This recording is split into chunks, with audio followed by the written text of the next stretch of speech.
آج میں قربانی کا ایک بہت ہی دلچسپ اور خوبصورت واقعہ بیان کر رہا ہوں۔ سرزمین عرب میں ایک شخص تھا جس نے نذر مانی کہ اگر اللہ تعالیٰ مجھے 10 بیٹے عطا کر دے اور وہ 10 بیٹے جوان اور صحت مند ہو جائیں، تندرست ہو جائیں، تو میں ان میں سے ایک اللہ تبارک و تعالیٰ کی بارگاہ میں قربان کر دوں گا۔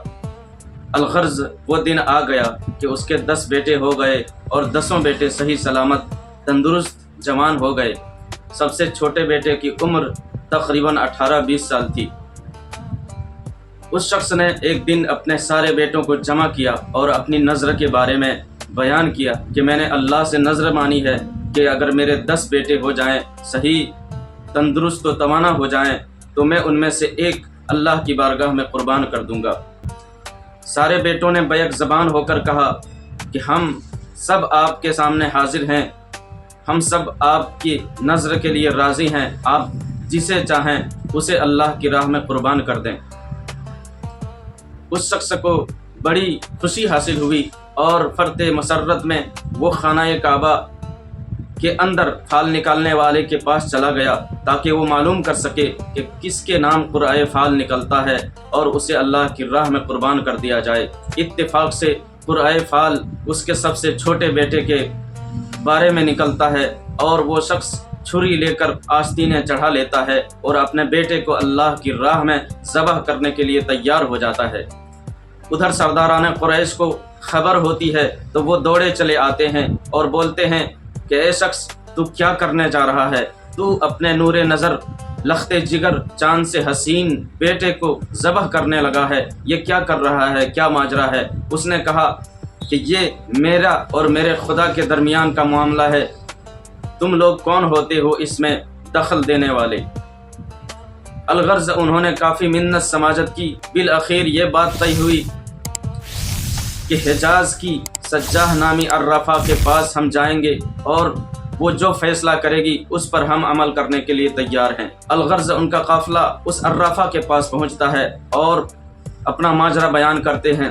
عرافہ کہتی ہے کہ تمہارے یہاں مقتول کی دیت کیا ہے؟ انہوں نے کہا کہ 10 اونٹ۔ تب انہوں نے کہا کہ تم واپس چلے جاؤ، ایک طرف 10 اونٹ کھڑے کرنا اور دوسری طرف اس کے بیٹے کو کھڑے کرنا۔ اگر اونٹوں کے نام قرعہ فال نکل جاتا ہے تو اونٹوں کو ذبح کر دینا، تمہاری نذر پوری ہو جائے گی، اور اگر اس کے بیٹے کے نام قرعہ نکلتا ہے تو پھر 10 اونٹ بڑھاتے جانا اور ہر بار قرعہ اندازی کرنا یہاں تک کہ اونٹوں کے نام قرعہ نکل جائے۔ الغرض یوں ہی ہوا کہ جب 10 اونٹ کھڑے کیے گئے اور دوسری طرف اس شخص کے بیٹے کو کھڑا کیا گیا تو اس کے بیٹے کے نام قرعہ نکل گیا۔ پھر 10 اونٹ کر کے وہ بڑھاتے رہے یہاں تک کہ 100 اونٹ کھڑے کر دیے، تب اونٹوں کے نام پر قرعہ نکلا۔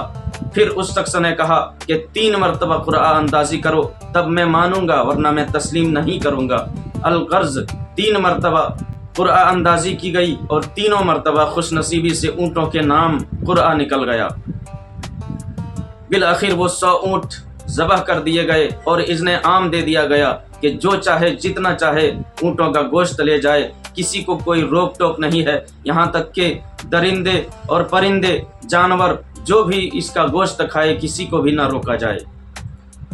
وہ شخص کوئی عام شخص نہیں تھا، بلکہ وہ جسے خانہ کعبہ کی تولیت حاصل تھی، جسے خانہ کعبہ کی سرداری حاصل تھی، وہ ہمارے پیارے آقا صلی اللہ تعالیٰ علیہ وسلم کے دادا جان حضرت عبد المطلب تھے، اور وہ اپنے جس بیٹے کو قربان کر رہے تھے وہ رسول کریم صلی اللہ تعالیٰ علیہ وسلم کے والد گرامی حضرت عبداللہ تھے۔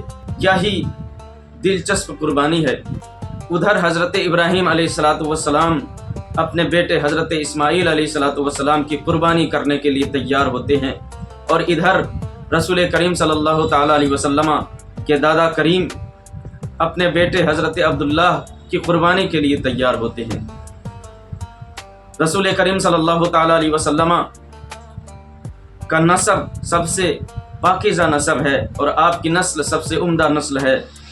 آپ کے آباء و اجداد ہمیشہ دین خدا پر قائم رہے اور ایک خدا کی پرستش کرتے رہے، اور وہی نسل ہے جو حضرت ابراہیم علیہ السلام سے چلی ہے، اور حضرت اسماعیل علیہ السلام کے ذریعے سے ہوتے ہوئے آپ کے دادا حضرت عبد المطلب اور پھر آپ کے والد حضرت عبداللہ تک پہنچتی ہے۔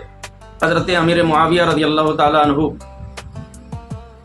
ذکر کرتے ہیں کہ ایک اعرابی رسول کریم صلی اللہ تعالیٰ علیہ وسلم کی بارگاہ میں پہنچتا ہے اور کہتا ہے السلام علیکہ یا ابن الذبیحین، اے دو ذبیحوں کے بیٹے آپ پر سلامتی ہو۔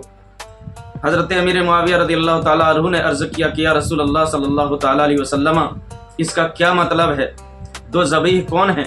رسول کریم صلی اللہ تعالیٰ علیہ وسلم نے ارشاد فرمایا کہ ایک حضرت اسماعیل علیہ السلام ہیں اور دوسرے میرے والد گرامی حضرت عبداللہ ہیں، کہ میرے دادا جان حضرت عبد المطلب نے میرے والد گرامی حضرت عبداللہ کو قربان کرنے کی نذر مانی تھی اور ان کے بدلے میں 100 اونٹ قربان کیا گیا تھا، اس لیے وہ بھی ذبیح اللہ ہیں۔ رسول کریم صلی اللہ تعالیٰ علیہ وسلم کبھی کبھی خود بھی کہا کرتے تھے کہ انا ابن الذبیحین، کہ میں اللہ کی راہ میں قربان کیے جانے والے دو ذبیحوں کا بیٹا ہوں۔ تو اس طرح سے دیکھیں کہ ہر دور میں قربانی کا سلسلہ چلتا رہا ہے، اور رسول گرامی وقار صلی اللہ تعالیٰ علیہ وسلم کے سلسلہ نسب میں بھی قربانی کا ذکر موجود ہے۔